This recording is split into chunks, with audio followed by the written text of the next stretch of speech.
এটা আমার একটা প্রশ্ন। না না বুলু সাহেব, আপনাকে এই কারণেই আমরা এখন উন্মুক্ত করে দিয়েছি। ভিডিওটা একটি দেখে তারপরে নিজ দায়িত্বে শেয়ার দিয়ে তারপরে বেরিয়ে যান। দেখেন সাধারণ পাবলিক চাইলে কি না করতে পারে আমরা প্রমাণ করে দেব এর মাধ্যমে।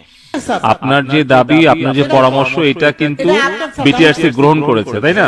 তো এখন আপনি আমি এটা বললাম যে ঘটনা আমি এটা দেখছি। এখন বলেন। এখন প্রশ্ন আছে স্যার, এই যে আমি 4টা কার্ড নিয়ে আসছি বিভিন্ন কোম্পানি, যেখানে লেখা আছে 2 দিন মেয়াদ, 19 টাকায় 2 দিন মেয়াদ। এটা হচ্ছে বাংলা লিঙ্ক। এখন আছে 19 টাকায় আপনার 24 ঘন্টা মেয়াদ রবি, আর এয়ারটেল আছে 19 টাকায় 31 দিন 3 দিন মেয়াদ, আর গ্রামীণে 2 দিন মেয়াদ। আমার প্রশ্ন হচ্ছে এই জিনিসগুলো কি স্যার পয়সা যায়? এটির মেয়াদ থাকবে কেন?